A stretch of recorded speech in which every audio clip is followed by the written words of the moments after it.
Hey guys, it's Rachel.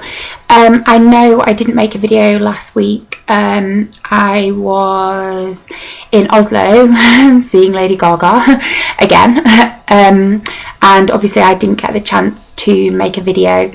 I know that this month, rather than focusing on quite complex experiences or a rota that is more challenging, we've decided to look at something that is perhaps a little bit off topic. Is still connected to mental health, eating disorders, but maybe more driven towards wellness and well-being. So rather than focus on something very difficult and very heavy and very intense, to focus on something that allows some distraction from what can potentially be a very difficult period, which is the building up to Christmas, New Year, some point after New Year period, for a number of reasons, whether that's with eating disorder issues or not. And so the idea has been to take a rota, take a topic area which is far more positive, which is something that we can perhaps all do. And it is something that rather than focusing on our issues, on what's difficult, how to overcome said problem, this problem, that problem, looking more in detail at more challenging I guess they are challenging, difficult, and areas that make you think a lot, and perhaps make me think a lot and make me engage more, and look at stuff that's a lot more light-hearted, a lot more giving, in the sense that building up to this period of being very difficult, that we have some sort of positivity within us, that hopefully the videos can generate that positivity within you.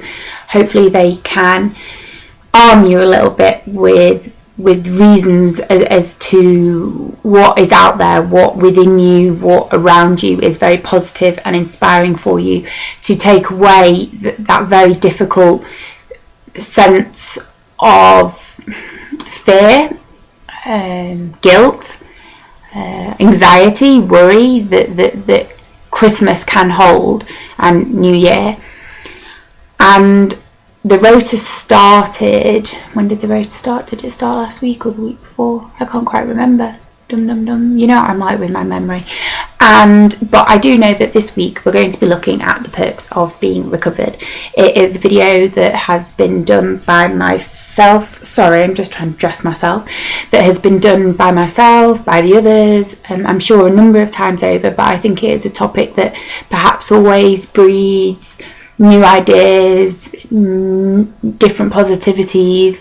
We all grow and change. That what I might have said 2 years ago might have developed and grown from where it was then. What I maybe said 6 months ago could potentially have grown in a different way. I might have a new perspective on something. Life may be different. My experiences that I've had might have brought about different ideas around what being recovered is, what that gives me, what it can give you. And rather than me look at just how difficult it is to recover, which it is, I want to take a look at, first of all, what it's given me, and second of all, what I think it can give you.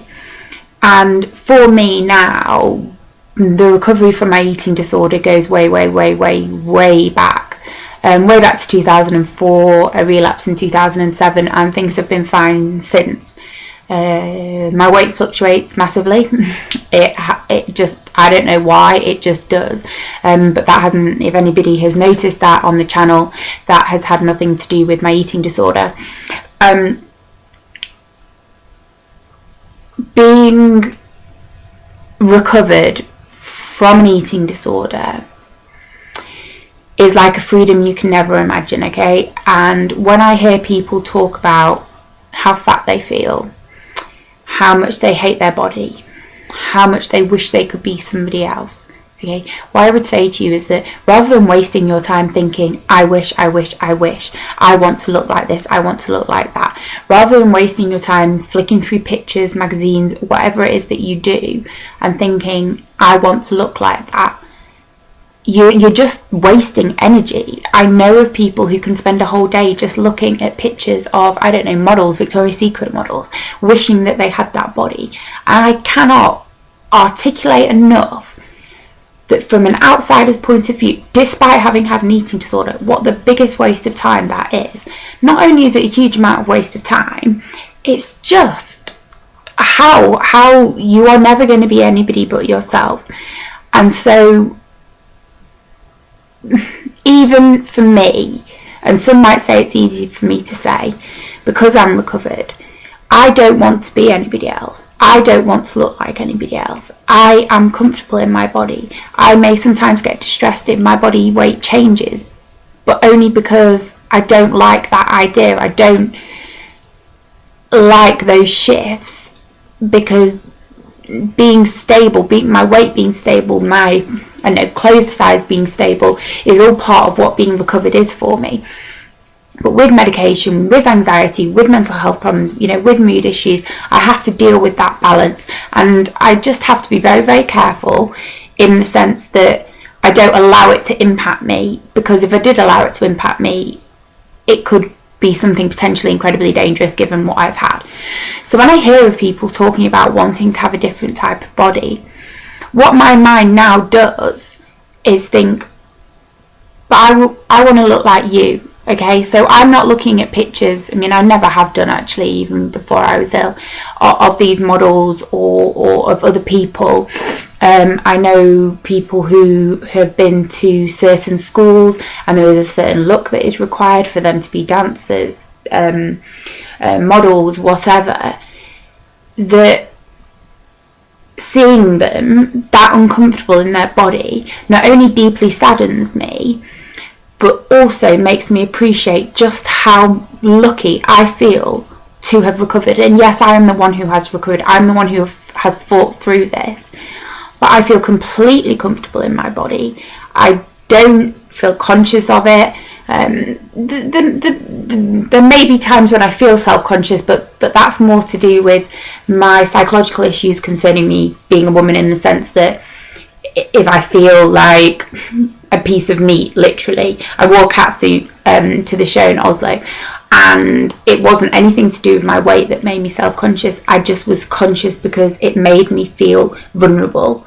Okay, and yet there's other people there who are anxious of exposing themselves because of the fear of their body not being good enough, them looking fat, them feeling uncomfortable in themselves, when in fact they have absolutely amazing bodies.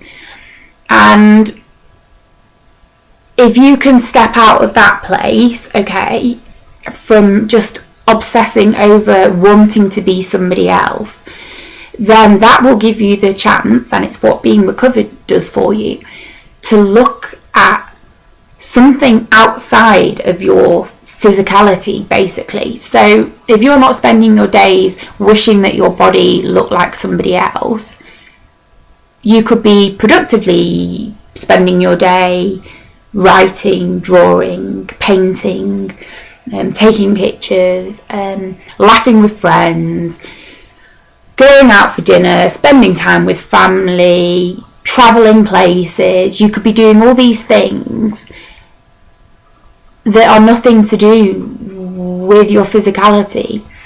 And being recovered has completely taken me away from that. I barely look in the mirror. I do, obviously, when I have to put makeup on and stuff.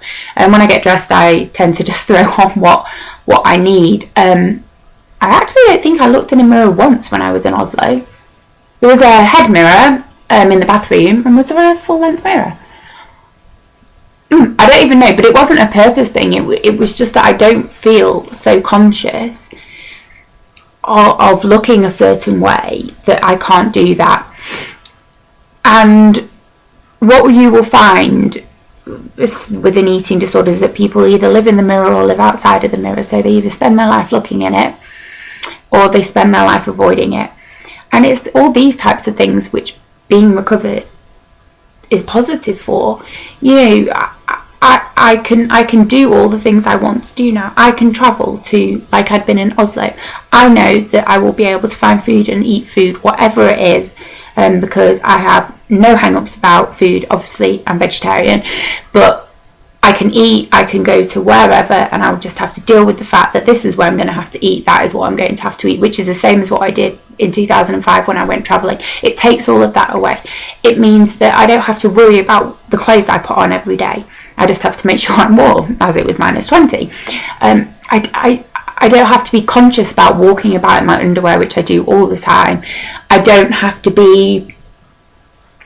None of that comes into play. And that's the biggest difference. That's what being recovered is. Being recovered is none of that being an issue. Being recovered is about you living your life, pursuing your dreams, and letting go of all of that. And the way that I see it, when people are scared to recover from an eating disorder, is why would you choose to hold on to all of that when you can have all of this? I don't have any of those issues. I don't worry about food. I don't worry about where I eat, how I eat, in what way I eat, who I eat with. I don't worry about whether I look fat or whether something looks right on me or wrong on me. I, of course, have insecurities. I don't sort of think to myself, oh, I'm perfect. But it isn't at the forefront of my mind. It doesn't occupy all of my thoughts. And that is what recovery gives you. That is what being recovered gives you. It gives you a life. It gives you something outside of your own head, your own body, your own physical self. It means that you can focus on the things that you love, and you can start to appreciate the person you are inside. And I've always said that you should judge yourself based on the people around you. And I've got amazing people around me. And so I must be a pretty decent person if I have amazing people around me.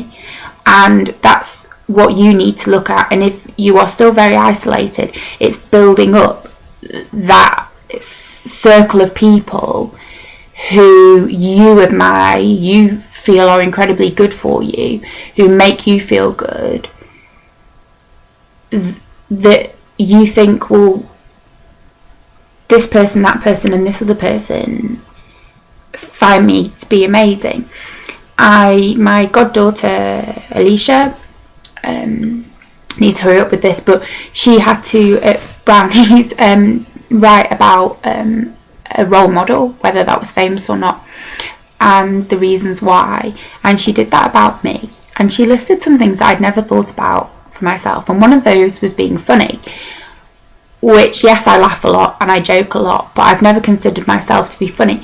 And it's just from silly places. Well, it wasn't silly because it bloody meant the world to me and I burst into tears, but that you're going to find out about who you are. You're not going to find out about who you are by looking in the mirror, standing on a scale, or trying to wish that you were as thin as whoever. And holding on to those experiences, those thoughts and those memories. And that's what being recovered is for me, and that's what being recovered can give you. And that's all that really, really matters, and it's all that should matter. And you need to trust me when I say that the recovery is worth it, because despite all the pain and the anxiety and the fear that going through recovery is, it ends. Life isn't perfect, can't tell you that, but it ends. Whereas when you're in the illness, nothing is ever going to change. You're going to keep going round in circles. With recovery, you're going up, up. And of course, there's going to be obstacles. And of course, once you're there, God, my life isn't easy all the time. But I'm well. And I have my health. And I'm psychologically well. And that's all that matters. And that's what needs to matter for you. And that's what you need to be able to achieve. Okay, guys, I'm going to try to do my heart. I love you. And I will see you next week. Okay, bye.